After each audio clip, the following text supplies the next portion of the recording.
Meus amados, mais uma vez aqui com vocês e vamos hoje comentar a lição de número 6 aqui do quarto trimestre de 2025. Eu sou o pastor Antônio Viana, da Igreja Assembleia de Deus Seta Confradespa, aqui em Conceição do Araguaia. Nosso pastor presidente, pastor Marinaldo Soares, e o nosso pastor vice, pastor Pedro Filho, de Santana do Araguaia. Portanto, nós vamos comentar aqui a lição de número 6. Nós estamos deixando aí no canal do YouTube, AD Seta Confradespa Conceição do Araguaia, as lições do quarto trimestre de 2025. E a partir desta lição estaremos dando continuidade nas demais, até terminar esse trimestre. Quero dizer para os nossos amados que você pode estar acompanhando e vamos transmitir aqui através de slides, através do PowerPoint, tá bom? Então nós vamos já mudar aqui para a lição de número 6, com um tema muito importante nesta oportunidade.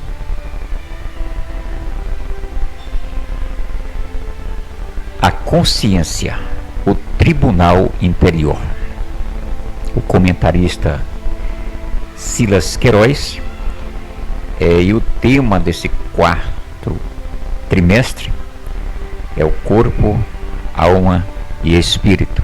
Estamos aqui justamente mostrando o título, não é? Vamos dar continuidade aqui para a questão da leitura bíblica que está em Romanos, no capítulo 2, versículo 12 e 16, você pode ler. Nós vamos aqui para o texto áureo, e por isso procuro sempre ter uma consciência sem ofensa, tanto para com Deus como para os homens. Atos 24, 16. A verdade prática: diante da crescente degradação do padrão moral do mundo, o cristão deve apegar-se cada vez mais à sã doutrina para ter sempre uma boa consciência. Os objetivos dessa lição, que são 3, tá?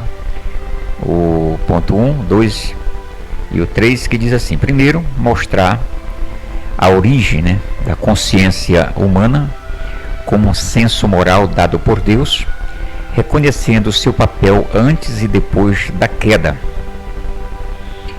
O 2, ensinar que a consciência atua como um tribunal inferior, capaz de acusar ou defender, incentivando o autoexame constante. E o 3, alertar os alunos para as falhas e deformações que a consciência pode sofrer quando não é orientada pela verdade bíblica. Vamos para a introdução.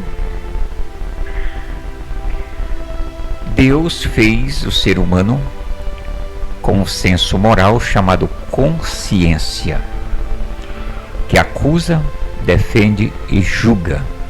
3 coisas aqui: acusa, defende e julga. Funciona segundo a lei moral comum a todas as pessoas, as escrituras sagradas e outras fontes normativas, como a família, a igreja e o Estado. A consciência escrutina e emite juízo sobre todo comportamento humano. Essa é a introdução, né?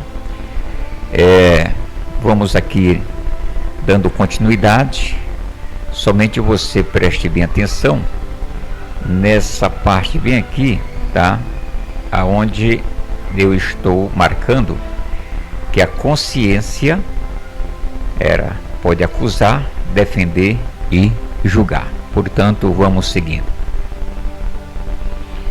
Aqui você vê uma imagem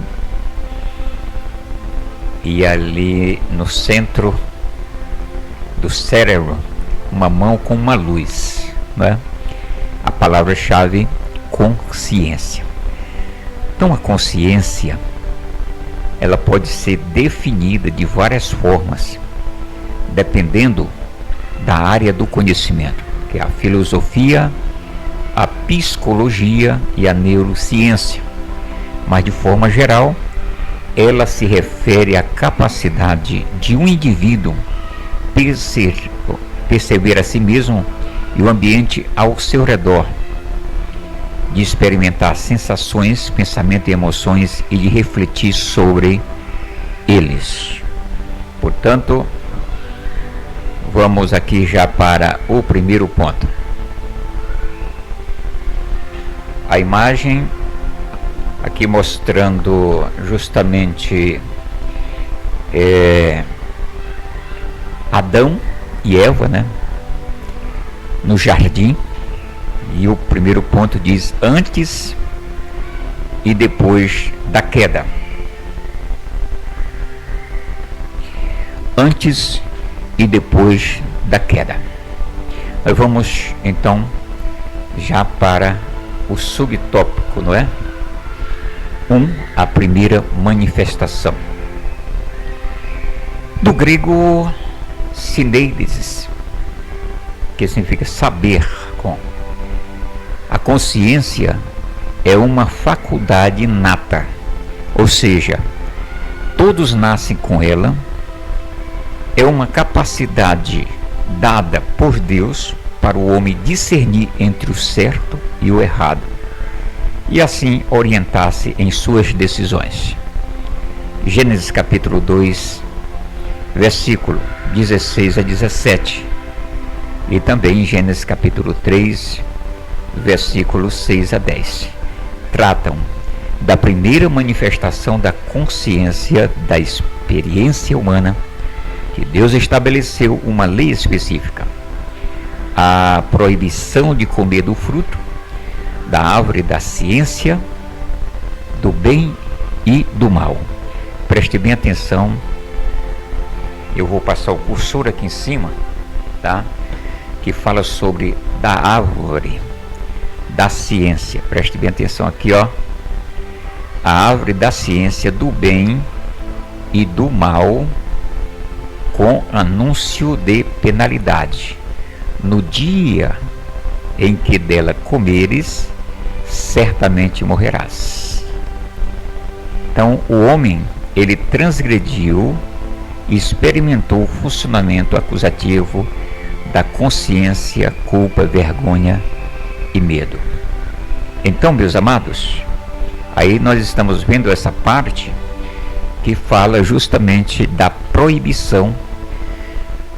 A partir daquele momento que o homem foi avisado, no caso Adão, ele já tomou conhecimento e já com a sua consciência de que se ele fizesse aquilo dali ou desobedecesse, então viria uma consequência, como veio, né? Veio a culpa, veio a vergonha e veio o medo, né? Se você ler aí Gênesis capítulo 2, você vai entender justamente a questão aí da desobediência, porque Deus já tinha lhe avisado: não faça, você pode comer de todos os frutos que tem lá no jardim, menos desta árvore da ciência do bem e do mal. Então Adão teve uma escolha consciente. Então, o mandamento de Deus a Adão foi um teste moral. Esse mandamento significou para Adão uma escolha consciente e deliberada de crer e obedecer, ou descrer e desobedecer à vontade do seu Criador. Enquanto Adão cresce na palavra de Deus e a obedecesse, viveria para sempre em uma maravilhosa comunhão com Deus. Se pecasse, e desobedecesse, colheria a ruína moral e a ceifa da morte. Foi o que aconteceu.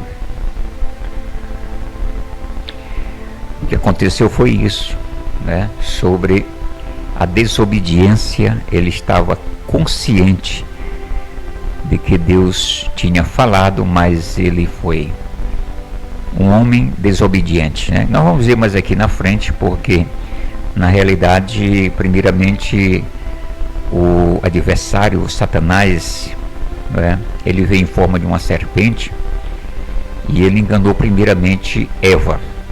Eva fez o seu Adão, né, comer do fruto, e daí um passou a culpa para o outro.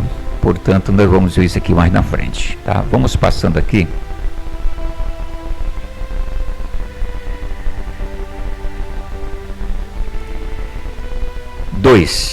O direito natural. Então, todo ser humano nasce com um conteúdo normativo fundamental na alma, que é a lei moral, também chamada de lei da natureza ou de direito natural. Então, no Gênesis, isso é visto pela primeira vez em Caim, que feriu o direito natural, tirando a vida do próprio irmão. Aí você pode ler Gênesis capítulo 4, né? E experimentou uma trágica consequência. Sua consequência o afligiu com pesada culpa, dada a gravidade do seu pecado, e a minha maldade, que a que possa ser perdoada. Da tua face me esconderei e serei fugitivo e errante na terra. Quando a consciência acusa, não adianta tentar esconder ou se esconder. Então, meus amados, interessante, não é? Quando a consciência acusa, não adianta tentar se esconder. Você vai encontrar no livro de Salmos, tá? Nos Salmos de número 139, a partir do versículo 7 e 8, que Deus, ele é onisciente, ele é onipresente, ele é onipotente. Ele conhece de todas as coisas. Portanto, não adianta o homem tentar se esconder, porque ele não se esconde. Leia Salmo 139, a partir do versículo 7, você entenderá que o homem, ele pode se esconder aonde ele quiser, mas não pode se ocultar de Deus. Então, Adão, ele fez isso e tentou se esconder, mas Deus lhe encontrou, né? A lei moral é a expressão da vontade de Deus gravada na consciência humana. Mesmo antes de haver mandamentos escritos, ela é o senso interno do que é certo e errado, que reflete o caráter justo e santo de Deus. O exemplo de Caim ilustra bem essa verdade, quando ele matou seu irmão Abel. Ainda não havia uma lei escrita proibindo o homicídio, mas Caim sabia que o que fez era errado. A consciência dele o acusou imediatamente. Bom, deixa eu só dar mais uma explicação aqui, tá? Só mais uma explicação aqui. Vamos lá.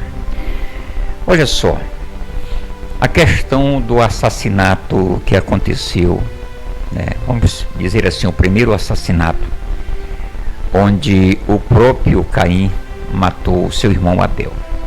Não existia na época um mandamento que se matasse era pecado. Não, ele não tinha essa consciência.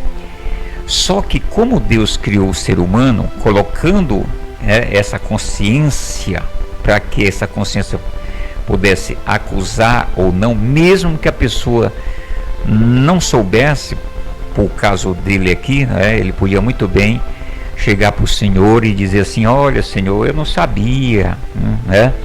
Isso não foi me avisado, entendeu? Mas a consciência dele pesou dentro da sua mente ali, né? Então a consciência dele o acusou. Por isso, lá no início, nós vimos que A consciência, tanto ela acusa como ela defende, né? Tanto ela acusa como ela defende e como julga também, tá? Vamos então passando para um outro assunto, né? Aqui falando da lei moral.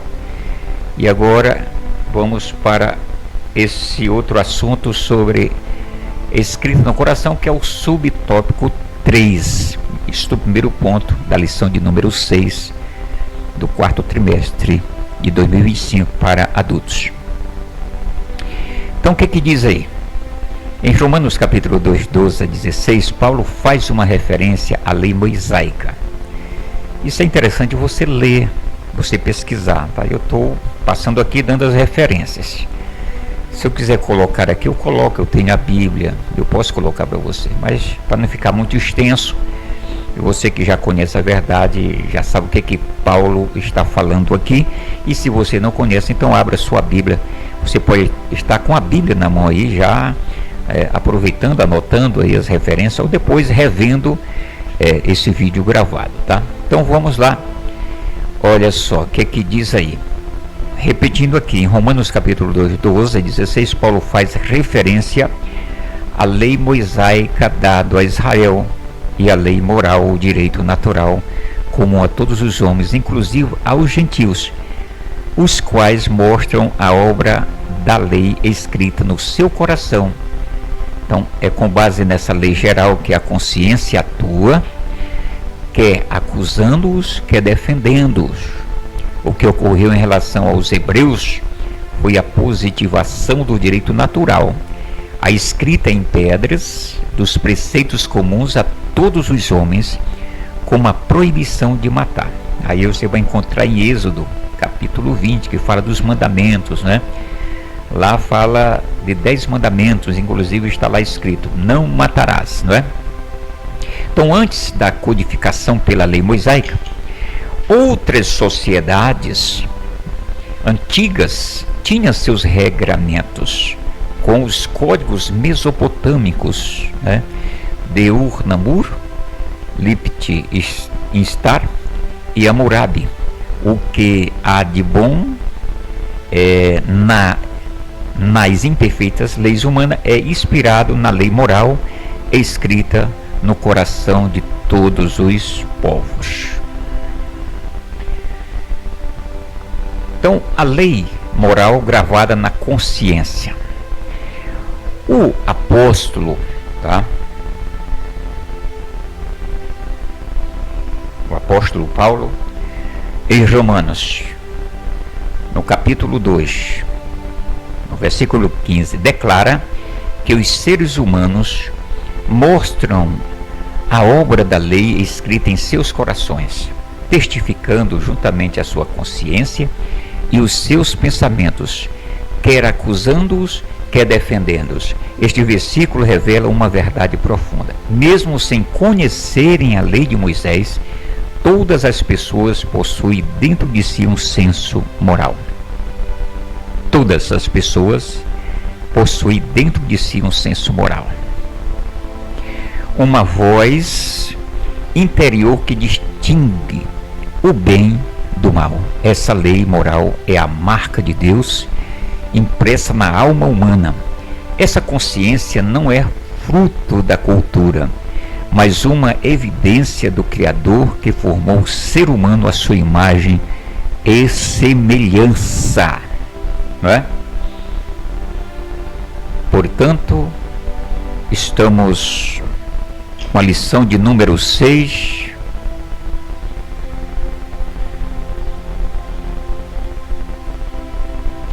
Vamos passar aqui para frente.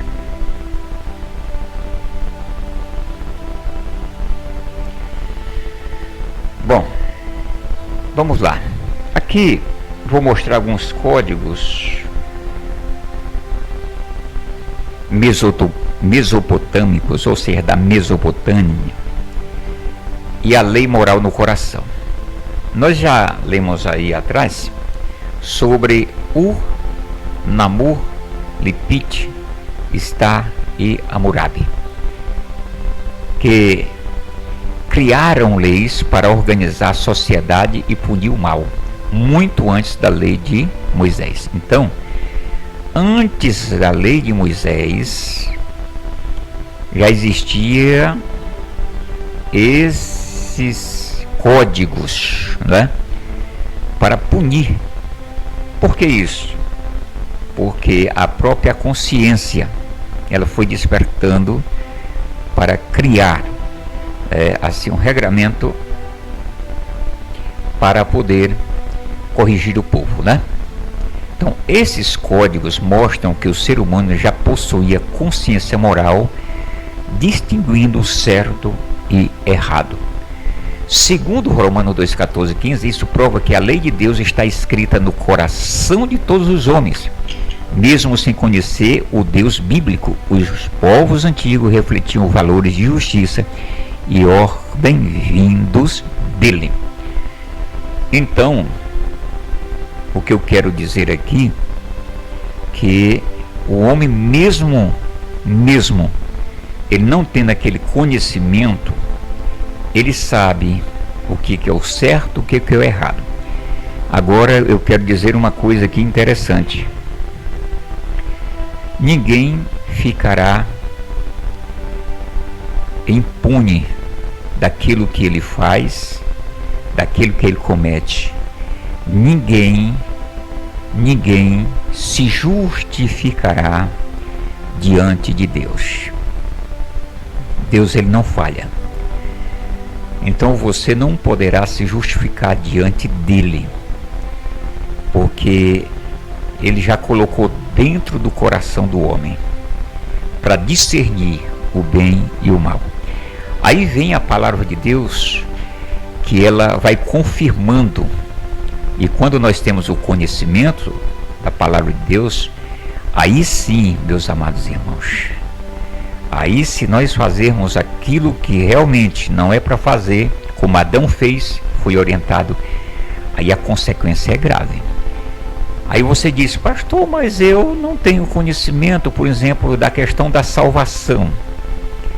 Mas Deus colocou dentro do coração do homem essa necessidade, essa sede de Deus para discernir o bem e o errado. Mesmo ele não tendo o conhecimento da verdade, Deus colocou já isso dentro do coração dele, né? Por isso, meus amados irmãos, Deus alertou Adão. Adão, como ele foi criado primeiro, a autoridade era dele. Depois Deus deu a companheira. Então Adão, ele desobedeceu. Aí você disse, mas quem comeu primeiro da fruta foi a Eva. E a Eva passou para o Adão. E aí, não sei se aqui na frente vai ver, mas deixa eu adiantar aqui. Aí quando Deus apareceu, aqui nós vamos ver, vem aqui. Eu vou deixar para a gente ler aqui já no tópico 2 para frente, tá? Aí Deus aparece para Abraão, lá no jardim, e lá ele começa a culpar, né? Primeiro ele culpa Deus, né? Foi a mulher que tu me destes. Aí a mulher disse, não, foi a serpente.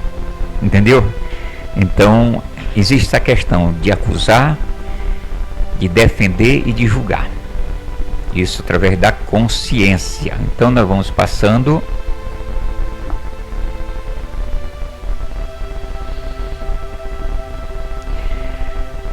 Aqui nós vamos para o ponto 2, que é o funcionamento da consciência, e já passando para o subtópico do ponto 2. Acusação, defesa e julgamento. É aqui que a gente vai ver. Então a consciência funciona como um órgão de acusação ou defesa, mas também exerce função judicante, que é julgar. Em Gênesis 3:7 diz que tão logo Adão e Eva pecaram, foram abertos os olhos de ambos e conheceram que estavam nus. Então o verbo conhecer é iada, traduz o apontamento negativo feito pela consciência, reprovando a conduta do primeiro casal antes do pecado. Conheciam somente o bem e viviam em plena alegria e paz. Ao pecar, a consciência ecoou na alma, com uma voz secreta e incômoda. Uma consciência pesada produz males ao espírito, à alma e ao corpo. Uma consciência pesada, tá? Faz mal, produz males. Vamos seguindo aqui adiante. Adão e Eva eram perfeitos moralmente. Veja aí ao lado. Além de seres inocentes, sem malícia, Adão e Eva eram moralmente virtuosos em função do estado em que foram criados. Pois Deus os dotou de perfeição moral. Salomão escreveu: vede, isto tão somente achei, que Deus fez ao homem reto, mas ele buscou muitas invenções. A palavra hebraica para designar reto é yasha, significa retidão, honestidade ou integridade.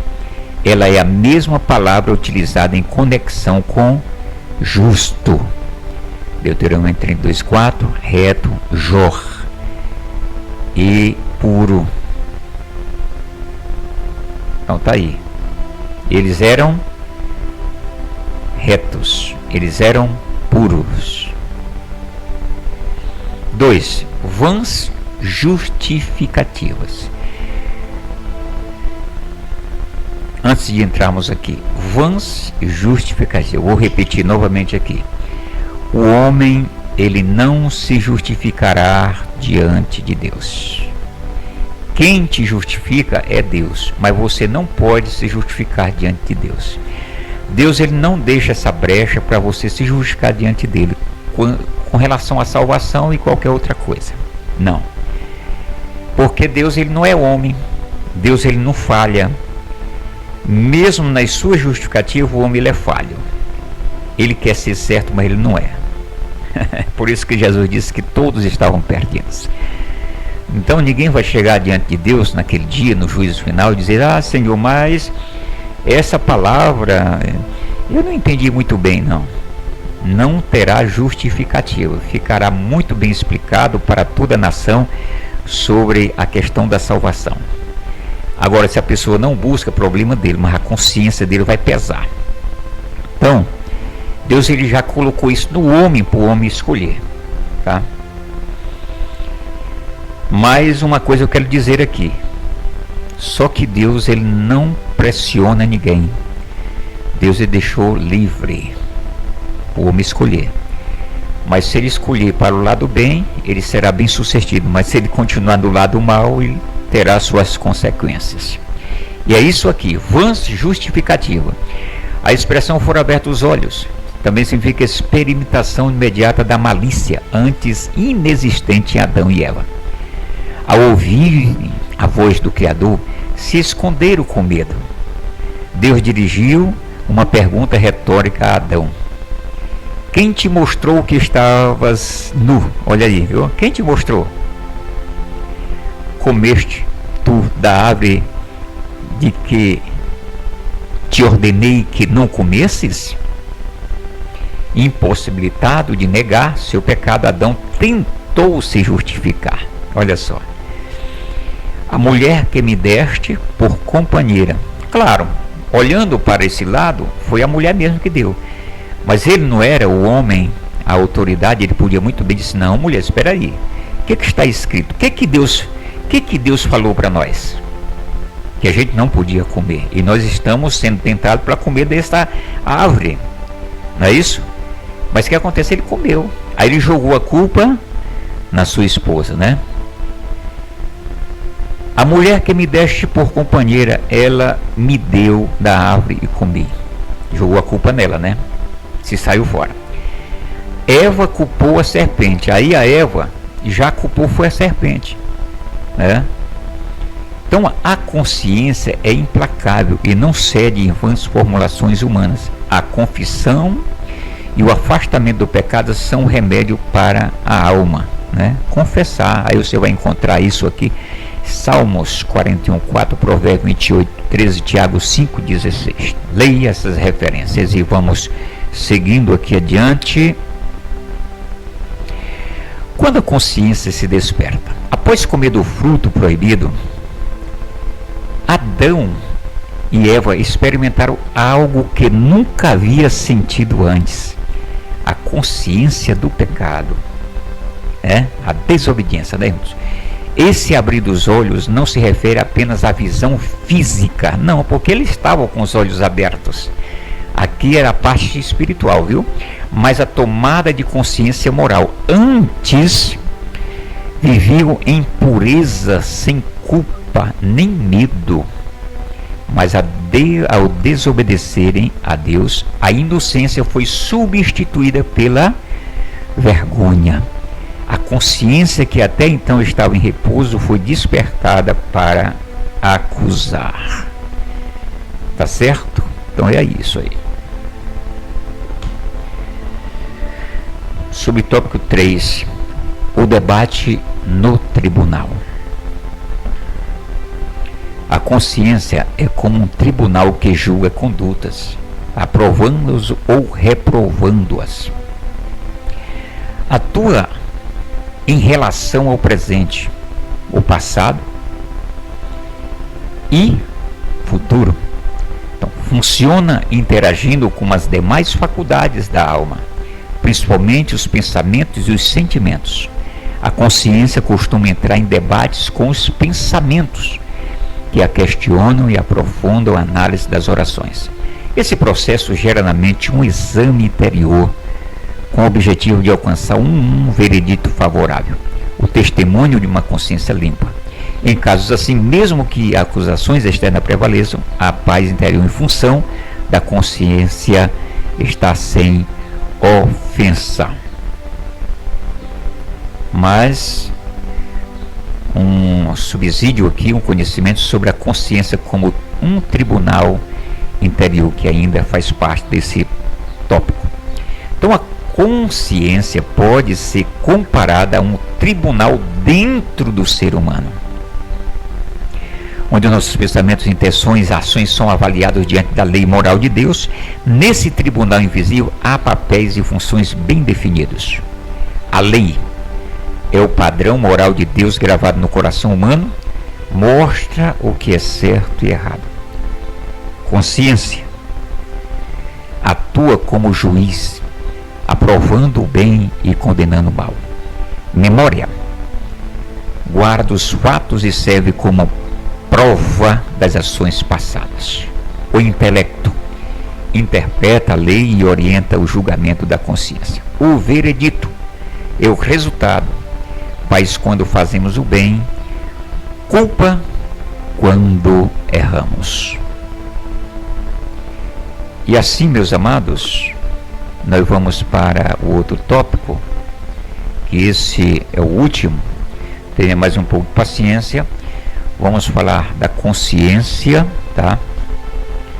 A consciência é falível. É isso aqui que nós iremos comentar agora, que é o último tópico.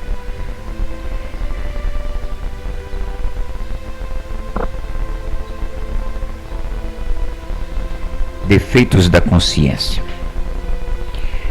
A Bíblia menciona a Bíblia menciona consciências defeituosas, cauterizada, insensível ao pecado. Vou dar uma paradinha bem aqui. Meus amados irmãos, existem pessoas que estão com a mente cauterizada. A pessoa peca e para ele está tudo bem, entendeu? Para ele está tudo bem. E essa mente está cauterizada. Nós vamos ver lá na frente. Aqui na frente vamos explicar melhor sobre essa questão. Olha, fraca, vamos ver lá na frente, tá? Que é a legalista e a contaminada ou corrompida. Então, para a consciência funcionar, deixa eu passar aqui, isso para você ver. Para a consciência funcionar bem, é preciso estar corretamente educada e cuidada à luz da genuína palavra de Deus, no Espírito Santo. Então, todo desequilíbrio é perigoso. A insensibilidade leva à complacência como pecado, mas a imperceptibilidade produz extremismo, onde tudo é pecado, e é nesse campo que haja as seitas manipulando e aprisionando almas incautas, como faziam os falsos mestres do primeiro século. Por isso é perigoso, olha, uma mente cauterizada, uma mente fraca, uma mente corrompida, né? Vamos lá, aqui vai explicar melhor. A consciência é a voz interior que julga o certo e o errado, mas pode se corromper quando afastada de Deus. Aí fala da fraca, né? O que é a fraca? Mal instruída, sente culpa por coisas que não são pecado. Aqui entra a legalidade, né? É uma mente fraca. É perigosa também, porque não é pecado e a pessoa atribui a pecado, né? Você já viu isso? Tudo é pecado? Não. Tem coisa que não é pecado. Por isso Deus nos dá essa consciência para que a gente tenha o discernimento, discernir o certo e o errado. E fala, contaminada, influenciada pelo pecado e pela impureza, e cauterizada, insensível, já não sente culpa nem arrependimento. Olha só, quando fala de cauterizada, é insensível, já não sente culpa e nem arrependimento. Você imagina pessoas que estão na igreja em pecado? Estou falando de cristãos que se afastaram, não estou falando das pessoas do mundo, estou falando de cristãos que conhecem a verdade, que a sua mente está cauterizada, que está em pecado, o pecado da pornografia, né? E aí está insensível, já não sente culpa nem arrependimento, participa da ceia, né? Em casa é uma onça, briga, tudo, não dá testemunho, tá, sua mente está cauterizada. E a má, pesada pela culpa e necessidade de purificação. Então a consciência precisa ser purificada por Cristo e guiada pela palavra para permanecer sensível e verdadeira diante de Deus. Vamos passando aqui, já estaremos terminando. Subtópico 2, Deus, o Supremo Juiz. Apesar de sua grande importância no exercício de juízo moral, o pronunciamento da consciência não tem valor absoluto ou definitivo, como diz Paulo, porque em nada me sinto culpado. A consciência falava dentro de Paulo, né? Na sua mente, olha, eu não me sinto culpado, mas nem por isso me considero justificado, viu? Isso é reconhecimento, pois quem me julga é o Senhor. Devemos sempre nos submeter humildemente a Deus, ainda que nossa consciência não nos acuse. Somente Ele, o Supremo Juiz, pode sondar o nosso interior, expor o mais profundo desígnio do nosso coração. Pecados do espírito, como soberba e orgulho, são os que mais se escondem, viu? Pecados, seria bom aqui, ó, pecados do espírito, como soberba e orgulho, são os que mais se escondem. É verdade. Deus como Supremo Juiz. Vamos lá. Consciência não é perfeita. Pode causar ou se enganar, ser fraca ou cauterizada. Nem sempre revela toda a verdade sobre nossos atos ou intenções. Deus conhece tudo, sonda os corações e sabe até o que está escondido. 1 João 3,20. Mesmo quando a consciência não acusa, ele vê e julga corretamente. Então o juízo de Deus é perfeito. Ele não se deixa enganar por justificativas ou aparência. Caim e Adão tentaram se justificar, mas Deus conhecia a verdade, não é? Deus conhecia a verdade. E aqui nós vamos para a conclusão. Devemos manter a nossa consciência sempre pura, renovada e iluminada, por meio do contínuo estudo da Bíblia, nossa infalível regra de fé e prática. Se ela nos acusar, não nos esqueçamos. O sangue de Cristo é poderoso para purificar a consciência de todo aquele que é arrependido, confiar no poder do seu sacrifício. Cheguemos-nos sempre a Ele com inteira certeza da fé. Hebreus 10, 22. Meus amados, Deus abençoe. Mais um tema, da revista da CPAD, que tem como título Corpo, Alma e Espírito. É o 4º trimestre de 2025. Estamos na lição, ou seja, finalizamos a lição 6 e já passaremos para a lição 7, Tá certo? Que Deus abençoe e até a próxima. Fique com Deus. Fique com Deus.